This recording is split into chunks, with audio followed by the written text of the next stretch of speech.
अस्सलाम वालेकुम। दुरूद शरीफ पढ़ लें।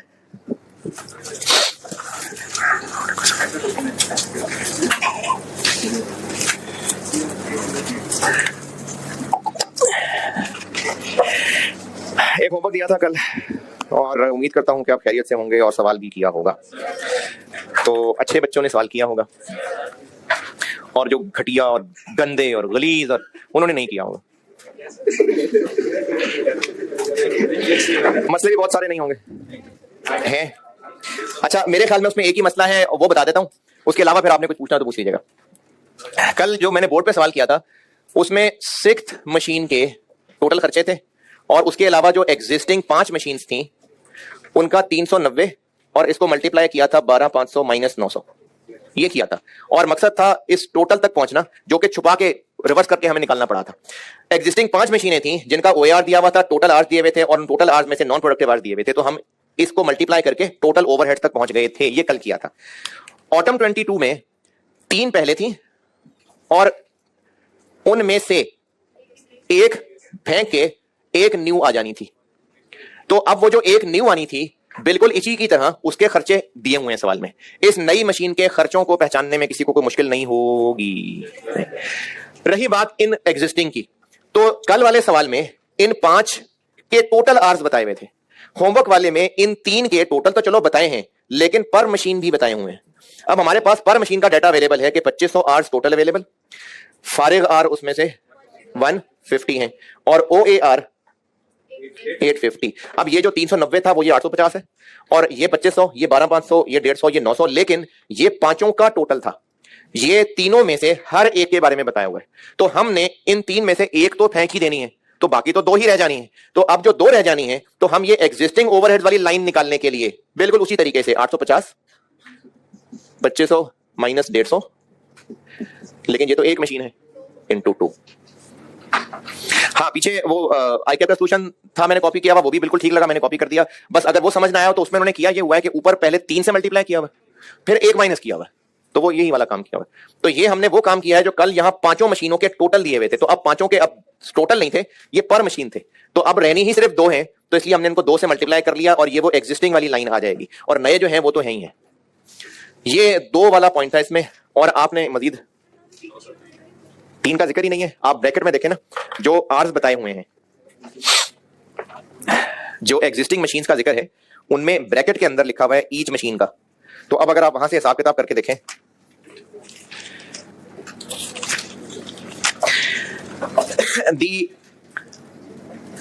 Below are the details related to overhead office production department for the year. अब ये जो टोटल मशीन आर 7500 है, ब्रैकेट में लिखा हुआ है 2500 आवर्स पर मशीन। तो 3 मशीन है, तो 3 है और उनमें से एक रिप्लेस करके नई ले आएंगे, तो 3 की जगह 2 रह जाएंगी और एक नई आ जाएगी।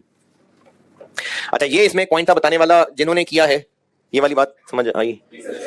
और इसके अलावा कुछ पूछना है तो पूछे। क्या जी? हाँ, direct labour 30,000 per month, 30,000 per month manager, तो डायरेक्ट लेबर है ये। डायरेक्ट लेबर क्यों है?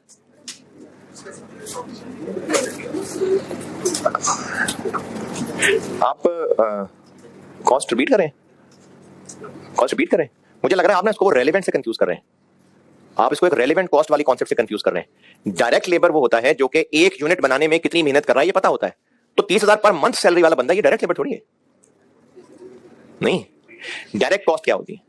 एक यूनिट बनाने के लिए कितने रुपए लगते हैं ये फुली ट्रेस हो सकती है और वो तभी हो पाएगी अगर उस एक यूनिट में कितना मटेरियल लगता है ये पता है, तो डायरेक्ट मटेरियल है। एक यूनिट जो वर्कर अपने हाथ से बनाता है कितनी देर में बनाता है, एक यूनिट बनाने के कितने पैसे लेता है, तभी उसकी अमाउंट पता चलेगी ना, तो वो डायरेक्ट लेबर होता है। जो वर्कर डायरेक्टली प्रोडक्शन कर रहा होता है वो डायरेक्ट लेबर होता है। तो फैक्ट्री मैनेजर है, फिर उसकी सैलरी है 30,000 पर मंथ, तो ये तो है ही नहीं डायरेक्ट। और इस सवाल में कुछ पूछना है? चले जी, किसी ने कुछ नहीं पूछना, किसी को कोई मसला नहीं है। ओवरहेड कैलकुलेशन की उसका फार्मूला बता दिया, उसके 1-2 छोटे छोटे सवाल करके पास पेपर का सवाल भी कर लिया और आपने एक होमवर्क भी कर दिया। अब और आगे चलते हैं।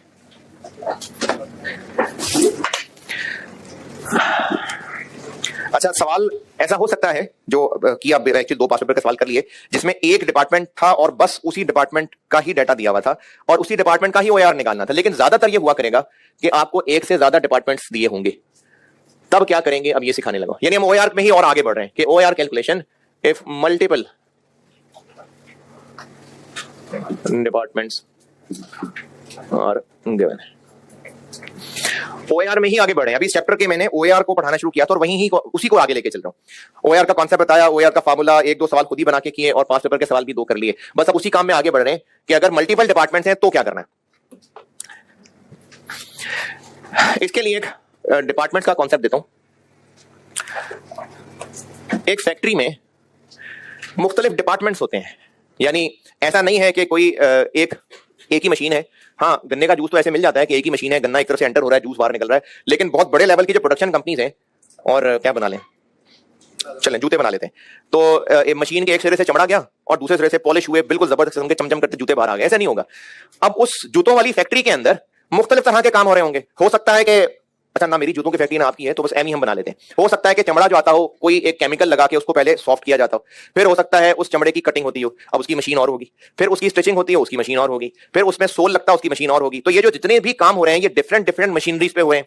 अच्छा, जब मशीनें अलग हैं तो चलाने वाले लोग भी अलग अलग होंगे। उसके लिए फिर मुख्तलिफ हॉल्स, मुख्तलिफ बड़े बड़े रूम्स बने होते हैं फैक्ट्री के अंदर, उनको कहते हैं डिपार्टमेंट्स, प्रोसेसेस।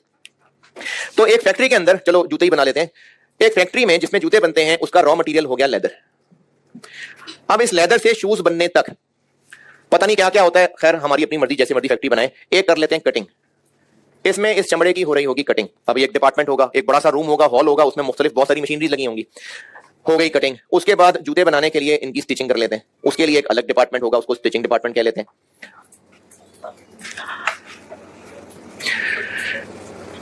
फिर जूते बना ले, चलो फिनिशिंग कर लेते हैं, बन गए जूते, पॉलिश वॉलिश हो गई है। हाँ बड़ी जल्दी बन गए। देखें अब ये जो जूते बन गए ये हमारा फाइनल प्रोडक्ट हो गया। तो फैक्ट्री के अंदर ये मुख्तलिफ डिपार्टमेंट्स हैं, लेकिन इन डिपार्टमेंट्स में जो लोग होंगे वो रोटी छोटी भी खाते होंगे। तो उनके लिए हो सकता है हमने ही एक कैंटीन बनाई हो। ये भी एक अलग से बड़ा सा हॉल होगा, यहां भी काम हो रहा होगा, यहां भी वर्कर्स होंगे। फिर ये मशीनें हैं यहां, उनकी सफाई मेंटेनेंस, उसके लिए भी कोई अलग से डिपार्टमेंट हो सकता है। ये भी डिपार्टमेंट है। तो फैक्ट्री में इस मिसाल में मैंने 5 डिपार्टमेंट बना लिए। इस फैक्ट्री के सारे खर्चे डायरेक्ट मटेरियल और डायरेक्ट लेबर छोड़ के FOH हो गए। अच्छा, कुछ खर्चे ऐसे होंगे जो इन डिपार्टमेंट्स के अलग अलग पता चल रहे हैं। जैसे इस डिपार्टमेंट में जो वर्कर्स सैलरी पे हैं, उनकी सैलरी इस पूरी फैक्ट्री में से सिर्फ इसी से रिलेटेड है। यहां के अपने खर्चे हो सकते हैं, यहां के अपने, यहां के अपने, यहां के अपने, लेकिन कुछ कॉमन खर्चे भी हो सकते हैं। जैसे पूरी फैक्ट्री का मीटर हो सकता है एक ही हो, तो बिल पूरी फैक्ट्री का एक होगा। अगर ये बिल्डिंग रेंट पे है तो उस रेंट का ताल्लुक हर डिपार्टमेंट से नहीं, वो तो पूरा कॉमन होगा। फैक्ट्री मैनेजर, वो भी कॉमन पूरी फैक्ट्री का होगा। पूरी एसेट जो फैक्ट्री की बिल्डिंग है उसकी डेप्रिसिएशन, वो भी पूरी फैक्ट्री की होगी। तो एसेट्स खर्चे यानी FOH इन डिपार्टमेंट्स के अलग अलग भी हो सकते हैं, कुछ कॉमन भी हो सकते हैं। OAR में ये सारे ओवरहेड्स करने हैं कवर। तो ज्यादा बेहतर, अच्छा ये बात हाँ हुई है पहले कि फाइनेंशियल अकाउंटिंग होती है बाहर वालों के लिए, फाइनेंशियल स्टेटमेंट्स बनती हैं एक्सटर्नल यूजर्स के लिए, जबकि हम जो कॉस्ट एंड मैनेजमेंट अकाउंटिंग पढ़ रहे हैं ये अंदर वालों के लिए। ये मैनेजमेंट के, उन्होंने बिजनेस को चलाना है, तो मैनेजमेंट के लिए ये ज्यादा बेहतर है जानना कि जूता बनाने के लिए यानी जो प्रोडक्ट कॉस्ट है उसमें 100 रुपए के ओवरहेड्स होते हैं। ये ज्यादा अच्छी इंफॉर्मेशन है, या ये ज्यादा अच्छी इंफॉर्मेशन है कि इस डिपार्टमेंट का इतना, इसका इतना, इसका इतना। हर डिपार्टमेंट का अलग अलग भी पता हो ये ज्यादा बेहतर है, या बस 100 रुपए पता हो तो ये ज्यादा बेहतर? हर डिपार्टमेंट का, क्योंकि है ही उनको इंटरनल रिपोर्ट इंफॉर्मेशन चाहिए कंट्रोल करने के लिए, तो इसलिए उनको हर डिपार्टमेंट का अलग अलग OAR जानना है। उससे पहले डिपार्टमेंट की हम टाइप्स बांटते हैं। रॉ मटेरियल से प्रोडक्ट बनने तक का जो सफर है, वो जो चमड़ा वहां से शुरू हुआ था और ये जूता आ रहा है, तो ये हर कैंटीन से भी घूम फिर के खाता पीता आएगा, है यहां से भी 2-4 पेज टाइट करवाता यहां पहुंचेगा। इन डिपार्टमेंट से ये नहीं गुजर रहा है जूता। तो प्रोडक्ट बनने तक का जो सफर है, मटेरियल सिर्फ इन प्रोसेसेस से गुजर रहा है, इन डिपार्टमेंट से गुजर रहा है। तो इन डिपार्टमेंट्स को कहते हैं प्रोडक्शन डिपार्टमेंट्स। और आइंदा हम इनको प्यार से PD कहा करेंगे। PD तो उससे PD कह दिया करेंगे। और ये जो नीले वाले डिपार्टमेंट्स हैं ये भी बेकार नहीं है, इनकी भी जिंदगी का मकसद है। ये क्या कर रहे हैं, ये उनको सपोर्ट कर रहे हैं, सर्विस दे रहे हैं। तो इन नीले नीले डिपार्टमेंट्स को कहते हैं सर्विस डिपार्टमेंट्स, और इनको हम आइंदा प्यार से SDs कहा करेंगे। एक तो ये आप कर लें नोट, तो अच्छी बात है। एक ये पीडीज और एसडीज की बात नोट कर लें, फिर आगे चलते हैं।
कितना सा लगेगा, कर लिया नोट। अच्छा, अब अगर पूरी फैक्ट्री में डिपार्टमेंट दो बांट लिए, बस ठीक है, लेकिन अभी मैंने बात की थी कि मैनेजमेंट पूरी फैक्ट्री का बस एक टोटल ओएआर जानना चाहेंगे, हर डिपार्टमेंट का अलग, हर डिपार्टमेंट का अलग। क्यों? क्योंकि प्रोडक्ट हर डिपार्टमेंट से गुजर रहा है, तो पता तो चले कौन डिपार्टमेंट क्या कर रहा है। मैं इसी जुमले को दोबारा पूछता हूं, हर डिपार्टमेंट का अलग, तो क्या इन पांचों का या सिर्फ इन तीन का? क्यों?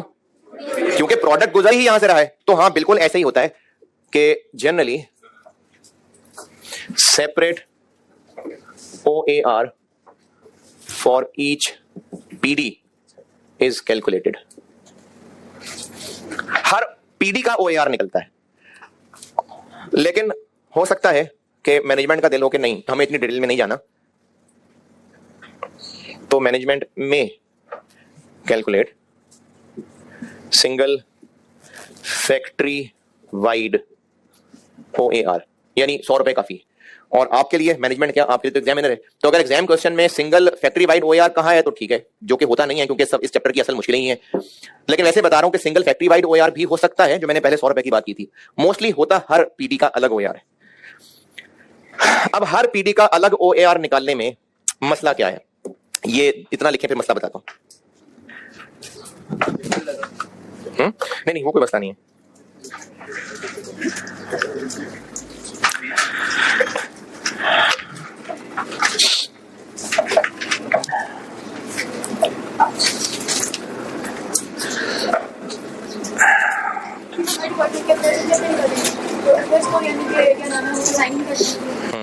अभी मिलता है थोड़ी देर तक।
ये तो खैर एग्जाम में होता भी नहीं है, ये होता है एग्जाम में। अब इसमें मसले क्या क्या आएंगे, उन मसलों पे करते हैं बात।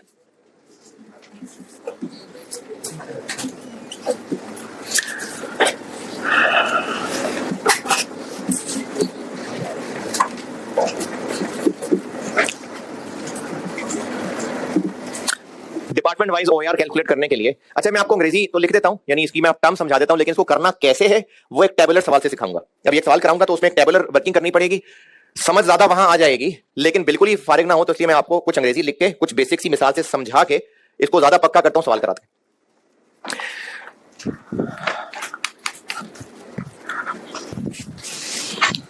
ये टर्म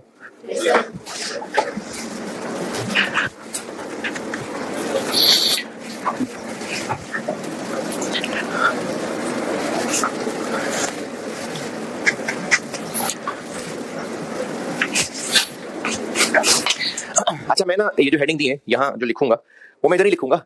ये चीज समझाने के लिए मैं कुछ फिगर्स दे रहा हूं, अगर वो फिगर नोट करनी हो आपने तो वो भी इसके बाद ही करिएगा, ना नोट करनी हो तो कोई मसला नहीं है। मैं यहां जो काम करने लगा यहाँ तो गंज मचा रहा हूं, अगर ना नोट करना हो तो कोई मसला नहीं है, करना भी हुआ तो अंग्रेजी की बात कर लेना।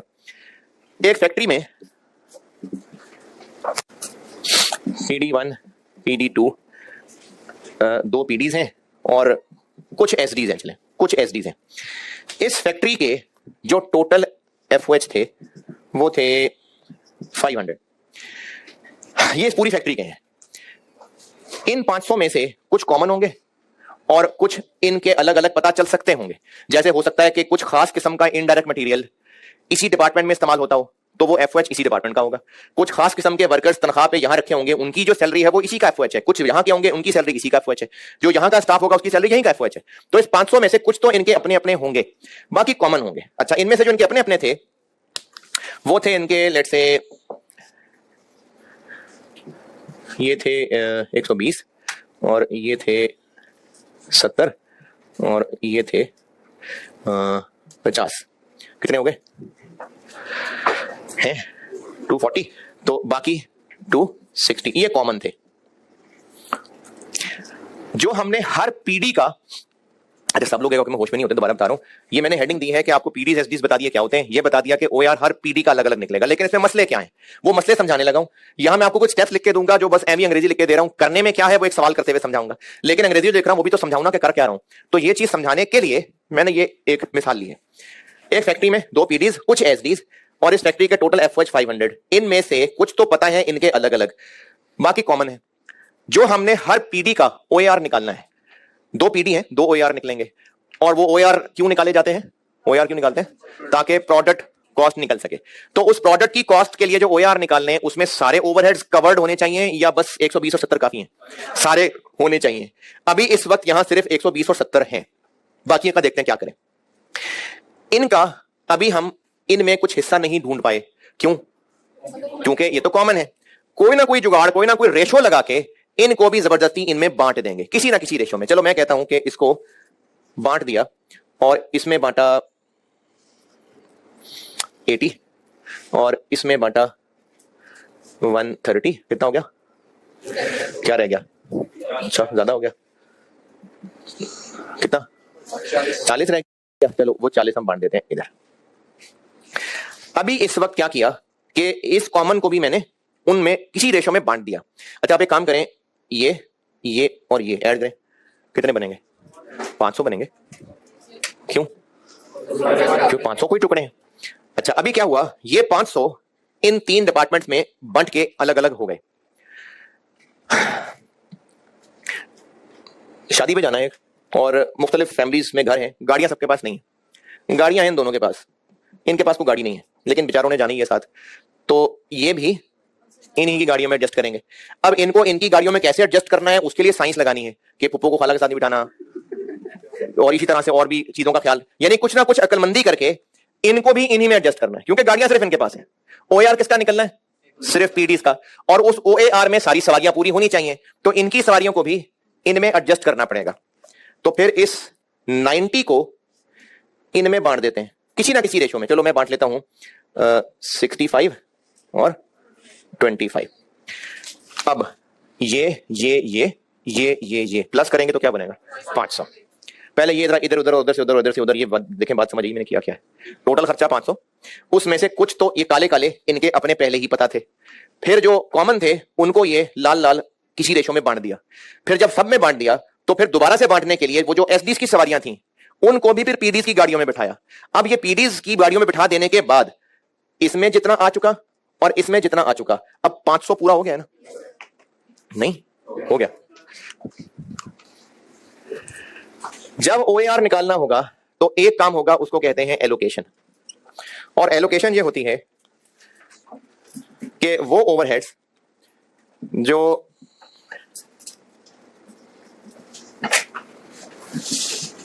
जो डिपार्टमेंट्स से पहचाने जा सकते हैं, क्योंकि इनका रिकॉर्ड अवेलेबल होता है, तो इनको फिर बांट देते हैं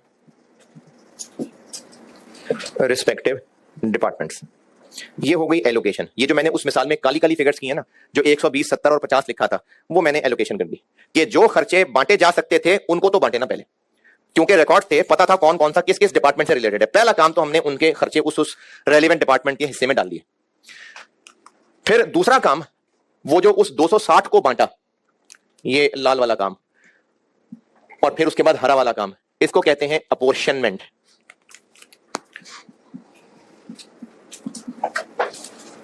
अपोर्शनमेंट। और अपोर्शनमेंट होती है दो तरह की। एक, ये जो लाल वाला काम किया, इसको कहते हैं प्राइमरी अपोर्शनमेंट। क्या किया इसमें? जो कॉमन खर्चे थे उनको पीडीज और एसडी सब में बांट दिया।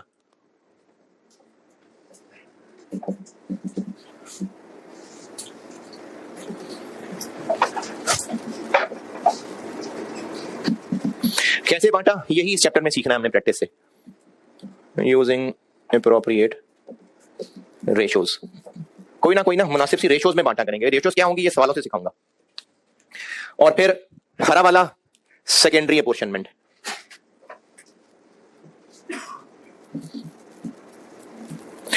और सेकेंडरी अपोर्शनमेंट में क्या किया कि जब सब बंट के पीडीज एसडीज में आ गए, तो सेकेंडरी अपोर्शनमेंट में क्या किया, ये हरा वाला काम किया, एसडीज वालों को भी फिर पीडीज में बांट दिया।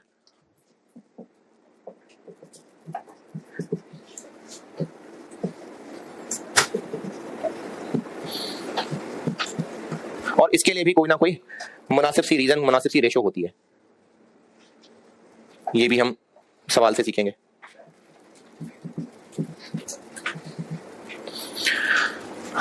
और जो हर पीडी का OAR निकालने में मसला था, वो मसला खत्म हो गया।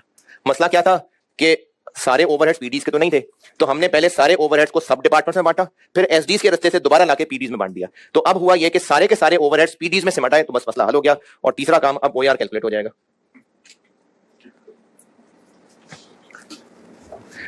हर पीडी का ओवरहेड यानी न्यूमरेटर आ गया, तो अब उससे अलग अलग OAR कैलकुलेट हो जाएगा।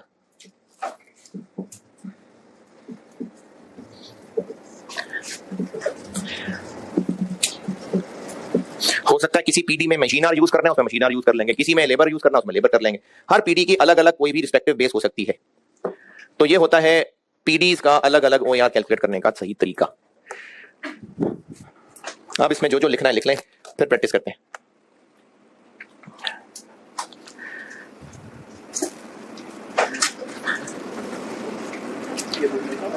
जी थोड़ा थोड़ा करके लिखा होगा, मतलब ब्रीफ ब्रीफ तो मैंने लिखा ही हुआ है किताब के अंदर। नहीं दिल करना है नोट करने में? अच्छा,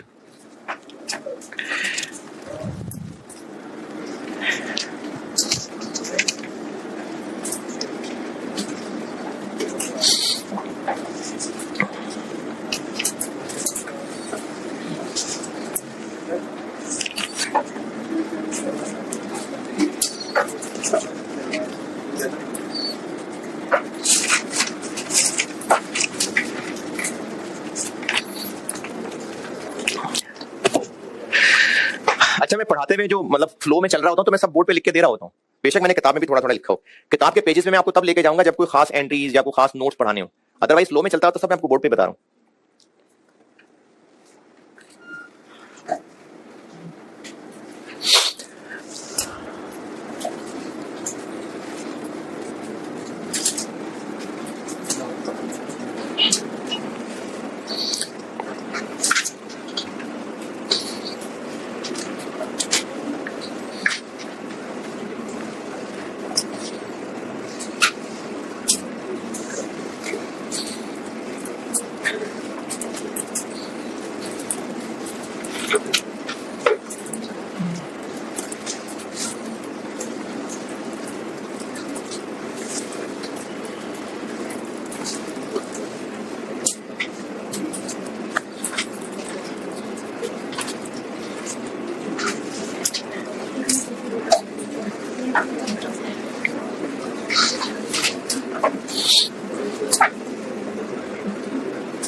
कितना सा लगेगा? हो गया। अच्छा, एक एग्जाम नोट लिखें कि अगर क्वेश्चन में आपको OAR की बेस क्या रखनी है नहीं बताया तो by default direct labour art use करनी है। OAR की बेस क्या रखनी है? 6 बेसिस थी ना, तो उनमें से कौन सी बेस लेनी है? अगर क्वेश्चन में नहीं बताया तो by default direct labour arts.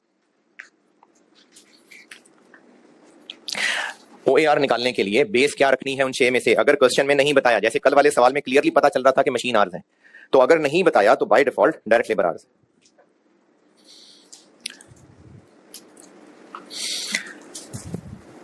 और अगर कोई डिपार्टमेंट है जिसका नाम ही मशीनिंग डिपार्टमेंट, तो नाम मशीनिंग डिपार्टमेंट, उसमें मशीन आर्ट्स कर लेना, वरना बाकी जो है वो डायरेक्ट लेबर आर्ट्स। अगर डिपार्टमेंट का नाम ही मशीनिंग डिपार्टमेंट हुआ ना, तो उसमें मशीन आर्ट्स कर लेना, अदरवाइज डायरेक्ट लेबर आर्ट्स। चलें प्रैक्टिस करते हैं, लेकिन आप उससे पहले एक हेडिंग दे लें, और इस हेडिंग की जिंदगी का मकसद कुछ 2-3 क्लासेस बाद पता चलेगा। अभी दे लें बस हेडिंग, केस 1 कह दें जी। क्या जानना जरूरी है? हाँ नहीं, असल में फैक्ट्री के कॉमन खर्चे सबके लिए हैं, तो उनका रास्ता यहीं से ही जाके बनेगा। जैसे घर में एंटर होते हैं, तो घर में एंटर होकर अगर गैराज है तो मेहमान को डायरेक्टली तो दीवार तोड़कर ड्राइंग रूम में नहीं फेंक सकते ना, वो गुजर के तो वहीं से आएगा ना। तो इसलिए इन कॉमन खर्चों का रास्ता यही है कि पहले सब में, फिर उसके बाद एसडीज को पीडीज में। अच्छा, जो लोग होश में नहीं थे दोबारा बताता हूं, एक हेडिंग दे लें, case 1, multiple departments and single product. ये किस चीज का केस 1 है, क्या मतलब है इसका, ये आपको कुछ क्लासेस बाद पता चलेगा। ये आपको कुछ क्लासेस बाद पता चलेगा। हेडिंग दे लें, case 1, multiple departments and single product.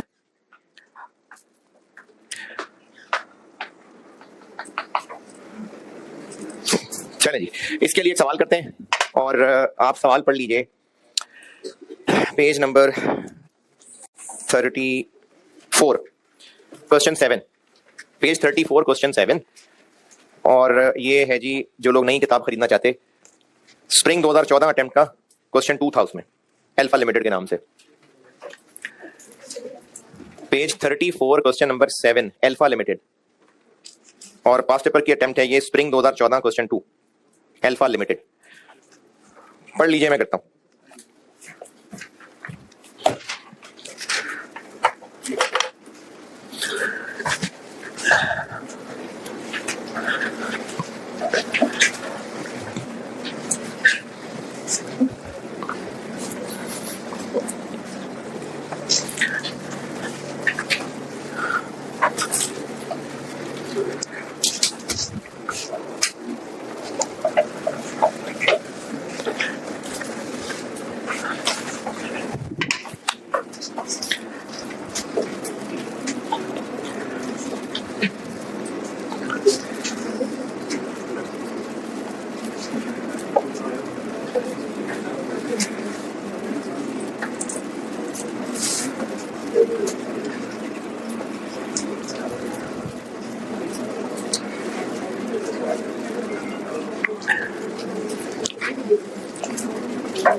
हाँ जी, आपकी फारिग शक्लों से लग रहा है कि सवाल पढ़ के फारिग हो गए।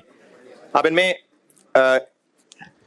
4 डिपार्टमेंट्स हैं और जिनको लग रहा है 5 हैं तो वो टोटल है 4 डिपार्टमेंट्स हैं और इनमें से पीडीज कौन से और एसडी कौन से हैं वैसे तो नामों से आइडिया हो जाया करेगा, लेकिन रिक्वायरमेंट में भी देखें उसने आपसे ओएआर मांगा है, असेंबली, मशीनिंग और फिनिशिंग। तो इसका मतलब मेंटेनेंस तो है ही नहीं पीडी, वैसे भी मेंटेनेंस पीडी नहीं होता, वो सपोर्ट के लिए होता है। तो 3 पीडीज हैं, एक एसडी है। और कैसे पता चल रहा है, इस चैप्टर का सवाल है, अभी करा रहा हूं। उसके अलावा ओवरहेड अब्जॉर्प्शन रेट मांगा हुआ है, तो इसके लिए ना एक टेबुलर वर्किंग होती है और उसमें कॉलम आप बना लें इतने, जितने डिपार्टमेंट्स हैं उससे 3 ज्यादा। एक कॉलम थोड़ी सी अंग्रेजी के लिए, उसके लिए मैं कोई हेडिंग नहीं दे रहा, जस्ट अंग्रेजी लिखूंगा। एक कॉलम बेसिस, एक कॉलम टोटल और उसके बाद जितने डिपार्टमेंट्स हैं, मशीनिंग, असेंबली और फिनिशिंग और मेंटेनेंस, रुपीज थाउजेंड्स। एक कॉलम मैंने थोड़ा सा अंग्रेजी लिखने के लिए रखा है, एक कॉलम, एक मैंने बेसिस लिखा है, एक टोटल लिखा है और जितने डिपार्टमेंट्स हैं उतने कॉलम बनाए जी। मेंटेनेंस क्या नहीं, लेकिन हमने वो एसडी में खर्चे तो लाने हैं ना, कैलकुलेशन में तो लाना है इसको, तो कॉलम तो बनेगा है। एक पेज क्यों, नहीं नहीं बस हेडिंग दे दी ना, अब उसी में ये सब, हाँ उसी में हो रहा है। वो जो हेडिंग दिया है बस अब उसके आगे ही हो रहा है काम। केस 1 की जो हेडिंग दी है बस उसी से आगे चल रहे हैं हम। केस 2 बताऊंगा तो पता लगेगा केस 1 क्या था, तो अभी मैंने बस सिर्फ हेडिंग डलवाई है, उसी में बस आगे चले। तो सबसे पहले एफओएच ढूंढ के लिखते हैं। तो सबसे पहले एफओएच इनडायरेक्ट वेजेस, और इनडायरेक्ट वेजेस अलग अलग खुद ही दी हुई हैं, तो हम एग्जामिनर को बस इतना बता देते हैं कि ये तो तुमने दी ही हुई हैं गिवन, वो हर कॉलम में लिख देते हैं। मशीनिंग कितनी 46, असेंबली 27, फिनिशिंग 36, मेंटेनेंस 137, टोटल 246। आगे FOH indirect material, indirect material भी दिया हुआ है। क्या जी, हाँ गिवन लिखना जरूरी है या ये बेसिस वाला कॉलम जरूरी है? बेसिस वाला कॉलम तो शदीद जरूरी है, गिवन नहीं लिखना चाह रहे ना कुछ भी ना लिखें इधर। मशीनिंग में कितने 68, 18, 91, 23, 213, उसके बाद पावर, ये टोटल ली हुई है कितनी 465। अच्छा अब ना सवालों के साथ साथ कुछ इल्म के मोती झड़ा करेंगे, तो वो भी ना कहीं साथ साथ लिख लिया करना, काम आएंगी जिंदगी में बातें। ये जो पावर का वर्ड है ना, ये भी है बिजली ही, लेकिन ये हैवी बिजली होती है जो मशीनरीज के लिए होती है। ये जो पंखे लाइटों वाली बिजली है ना, इसको पावर नहीं कहते, इसको बस वैसी इलेक्ट्रिसिटी कहते हैं। पावर भी बिजली ही है, लेकिन ये हैवी बिजली है जो मशीनों के लिए इस्तेमाल होती है, उसके लिए पावर का वर्ड यूज होता है।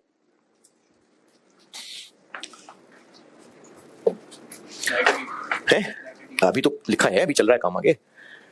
पावर का खर्चा टोटल दिया हुआ है, इसको हमने डिपार्टमेंट में तोड़ना है, ये हो रही है अपोर्शनमेंट। तो इसको तोड़ने के लिए कोई रेशो लेनी पड़ेगी। अच्छा ऐसा कर सकते हैं, मैंने इनफैक्ट किया भी हुआ है कि कुछ मशहूर रेशोज लिख दी, लिस्ट लिख दी कि कौन कौन से खर्चे ज्यादातर किस रेशो में बढ़ते हैं, लेकिन वो सिर्फ हिंट्स हैं, मशहूर रेशोज हैं। असल में किस तरह से बटना है ये सवाल का डाटा देके फैसला होगा, तो इसलिए मैं आपको वो लिस्ट याद करवाने की बजाय हर सवाल में कॉन्सेप्चुअली ही सिखाऊंगा।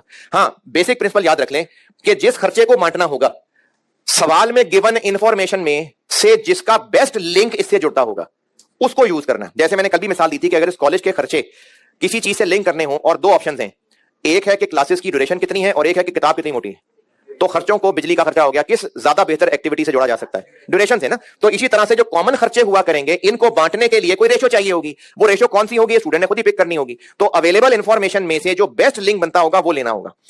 पावर यानी मशीनों की बिजली, तो इस अवेलेबल डेटा में से चाहे वो अदर डेटा में लिखा हो, चाहे इन खर्चों के अंदर मौजूद हो, बस सवाल के अंदर कहीं भी कुछ हो सकता है। कौन सा ऐसा डेटा है, कौन सी ऐसी चीज है जिसका पावर मशीनों की पावर के साथ बेस्ट रिलेशन नजर आ रहा है? Machine hours. क्यों? क्योंकि जितनी ज्यादा देर मशीनें चलेंगी उतनी ज्यादा बिजली इस्तेमाल होगी, या जितनी महंगी मशीनें होंगी उतनी ज्यादा बिजली, जितने ज्यादा एम्प्लॉइज होंगे उतनी ज्यादा बिजली नहीं। तो अवेलेबल में से जो बेस्ट रिलेशन लग रहा है वो मशीन आवर्स के साथ है। तो ये बेसिस वाला कॉलम इसलिए लिखा था कि हम एग्जामिनर को बता रहे हैं कि 465 हम मशीन आवर्स की रेशो में बांट के, बस आंसर तुम्हें यहां लिख के दिखा रहे हैं। तो 465 को इसकी रेशो में बांट दें और यहां फिगर्स लिख दें। रेशो में बांटना आता है, आता है। 465 को बांटना है मशीन आवर्स, यानी 465 divided by 45,000 multiply by 40 multiply by 2 multiply by 3, तो मशीनिंग में 413, खैर है बस पॉइंट का मूड नहीं है, और 21 है 31। आगे पावर के बाद लाइट एंड हीट। पावर को मशीन आवर्स की रेशो में बांटा है, इस पे कोई एतराज, इख्तलाफ, परेशानी, तकलीफ? जी समझ नहीं आया? ये कैलकुलेट करना समझ नहीं आया, या मशीन आवर्स की रेशो में क्यों बांटा ये समझ नहीं आया? कैलकुलेट करना समझ नहीं आया वाकई। 465 को 40,000, 2,000, 3,000 की रेशो में बांटना है, तो रेशो में कैसे बांटते हैं? इसको इनकी रेशो में बांटना है, जिसकी रेशो में बांटना होता है उसके टोटल से डिवाइड और हर एक से अलग अलग मल्टीप्लाई। 465 डिवाइडेड बाय 45,000 इंटू 40,000 ये आ जाएगा, इंटू 2,000 ये आ जाएगा, इंटू 3,000 ये आ जाएगा। मशीन आवर्स की रेशो लेने पे एतराज? जी नहीं, एग्जामिनर इतनी उम्मीद कर रहा है कि इतना तो बच्चे कर ही लेंगे, बस हमने इतना बता दिया कि इस रेशो में बांटना है। अगला खर्चा light and heat. Light and heat जो है ना वो यही लाइटें ही हैं। अच्छा, अब लाइटों का खर्चा किस डिपार्टमेंट में कितना होगा, चलें इसी की मिसाल देते हैं, ये इसी कॉलेज की मिसाल। किस रूम में ज्यादा बिजली का बिल कनेक्टेड है, कैसे लिंक करें? जिसमें, अच्छा चलें ठहरे, सारे रूम तकरीबन सारा दिन इस्तेमाल हो रहे हैं, चलें जिसमें जगह जो बड़ा रूम है वहां लाइटिंग ज्यादा है या जिसमें बच्चे ज्यादा बैठे? ज्यादा बेहतर, जो रूम ज्यादा बड़ा है, तो इसको कहते हैं फ्लोर एरिया। तो लाइट के खर्चे का ताल्लुक इन अवेलेबल में से ज्यादा बेस्ट बन रहा है फ्लोर एरिया के साथ। अच्छा, ये ना कोई बहुत ज्यादा टेक्निकल मसला नहीं है कि हम तो कैसे कर पाएंगे, ये तो हम पता नहीं चला सकते, ये प्रैक्टिस से ना आसान हो जाएगा। अभी पहला सवाल है इसलिए बच्चे घबरा रहे होते हैं, लेकिन ये बहुत ज्यादा टेक्निकल नहीं है ढूंढना। तो लाइट एंड हीट का ताल्लुक अवेलेबल में से बेस्ट फ्लोर एरिया से है। अच्छा, बाकियों को भी करते हैं। मशीन आवर्स से क्यों नहीं? क्योंकि मशीनों की बिजली है ही नहीं। नंबर ऑफ एम्प्लॉइज भी हो सकता है कि जिस डिपार्टमेंट में जितने ज्यादा वर्कर काम करते होंगे उतनी ज्यादा लाइटें इस्तेमाल होती होंगी, लेकिन क्या पता कोई डिपार्टमेंट हो ही छोटा कमरा, वहां पर बेशक 10 वर्कर काम कर रहे हैं क्योंकि मशीनें छोटी हैं, तो वहां लाइटें 2 होंगी। लेकिन अगर कोई बड़ा डिपार्टमेंट है जहां बड़ी बड़ी मशीनें हैं, बेशक वहां 5 वर्कर हैं, लेकिन इतनी बड़ी जगह है तो लाइटें ज्यादा रखनी पड़ेंगी, तो ज्यादा बेहतर जगह है। फ्लोर एरिया की रेशो में टोटल कितना है?